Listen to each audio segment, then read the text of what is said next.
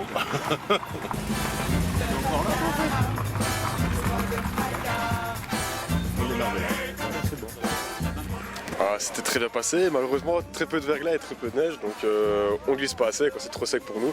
Et on n'a pas assez de puissance pour dire de s'amuser vraiment. Mais le paysage est très beau, les routes sont splendides, donc voilà quoi. On espère qu'il y aura de la neige mercredi vraiment.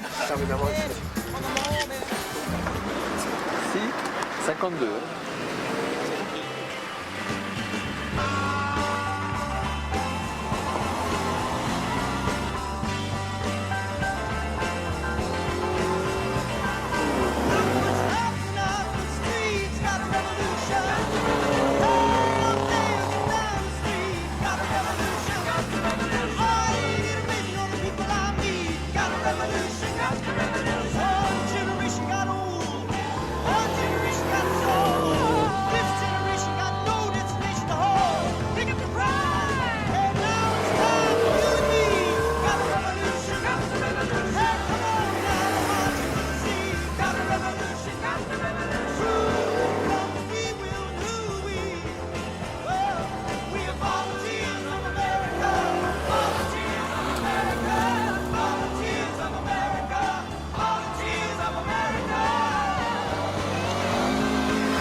Donc ce sera un rallye difficile pour eux parce que le neige et glace, avec ou sans neige, est un rallye difficile sportivement.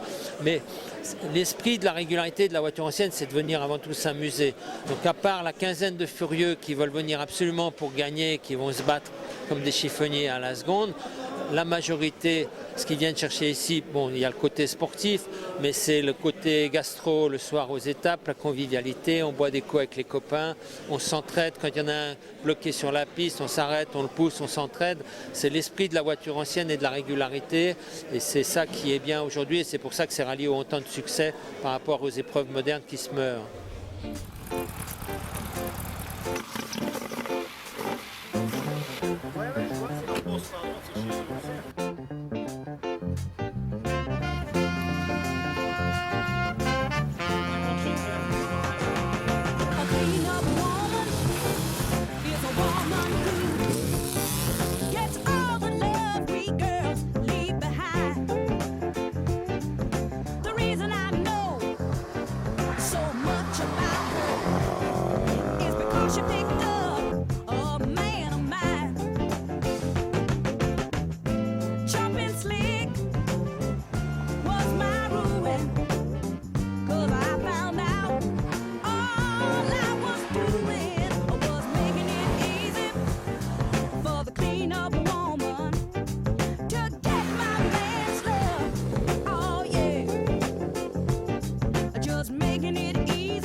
Évidemment, on n'est pas content qu'il n'y ait pas de neige, mais ça c'est pas quelque chose qu'on contrôle, sinon le rallye est toujours aussi bien organisé.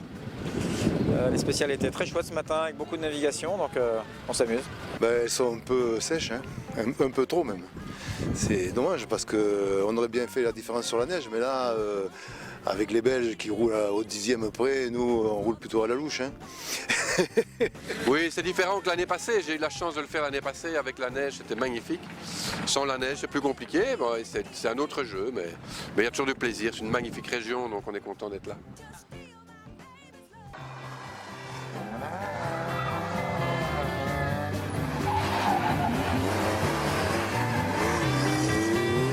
Dans la journée du Jura, par exemple, ça va être essentiellement en forêt. Donc là, il restera de la neige. C'est beaucoup plus accidenté au niveau des dénivellations. Ça monte, ça descend, ça tourne dans tous les sens. Donc cette étape-là est très particulière. Une autre étape se déroulera dans le Doubs et le Jura. C'est plutôt là des plateaux et de la navigation, beaucoup de changements de direction sur des petits chemins.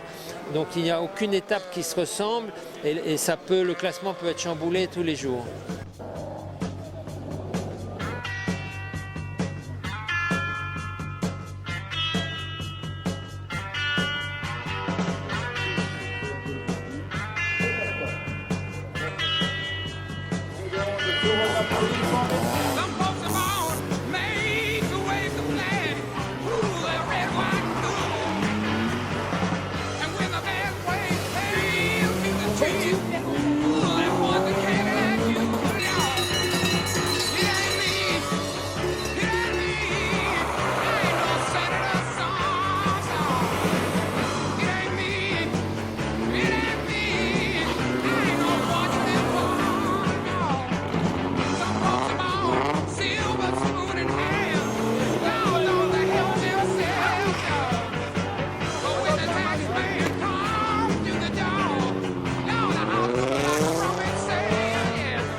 Apart.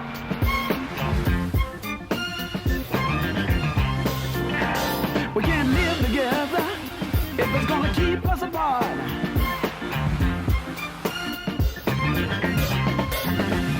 At first I thought we knew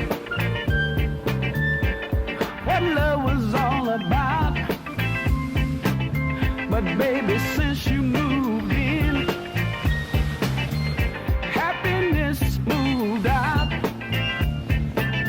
It seemed like living together.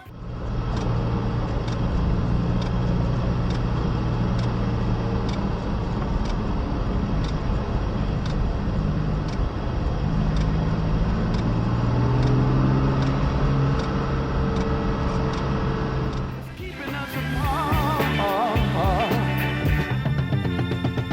We used to be just like honey and bees, but since we snow in each other's face, it seems my love going to waste. We can't live together if they're gonna keep us apart. We can't live together. Yeah, yeah.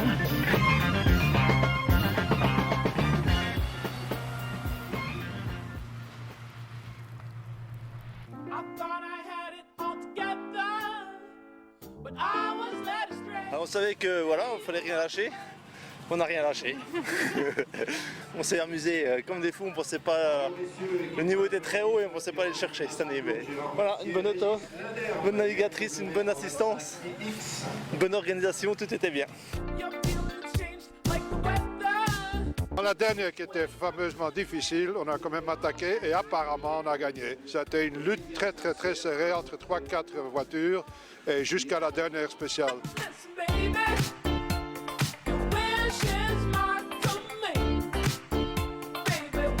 You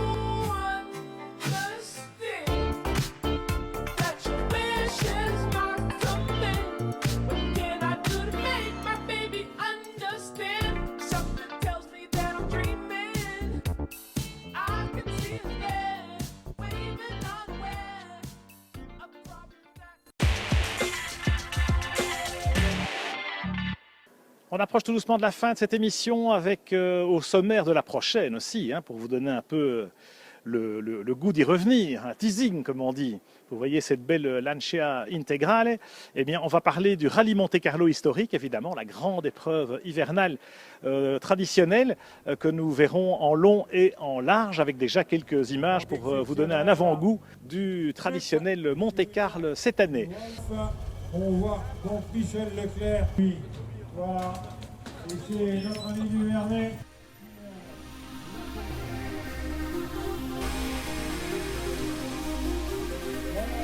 Avec tout ce que l'on a salué.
Et puis nous aurons également d'autres rendez-vous à venir. On ira en Corse pour le nouveau Cap Corse historique, nouvelle épreuve organisée par Yves Loubet, le plus corse des rallyman, et qui va nous emmener sur son île de beauté, encore découvrir quelques coins et recoins que nous n'avions pas encore visités. On sait que ce sont les routes les plus sinueuses, les plus tortueuses du monde.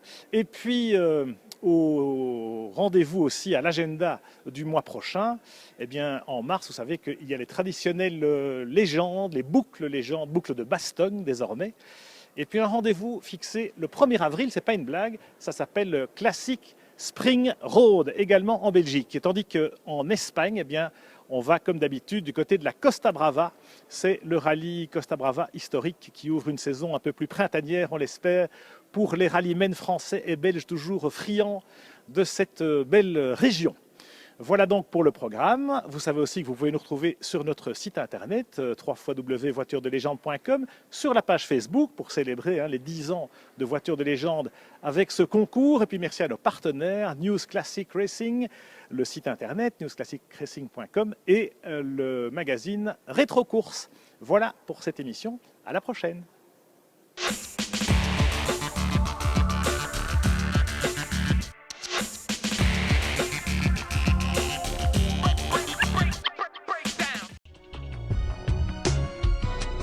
Voitures de légende, en collaboration avec Bardal, les produits de haute performance mécanique, et avec Tripi, la solution par excellence pour le chronométrage et le suivi par GPS.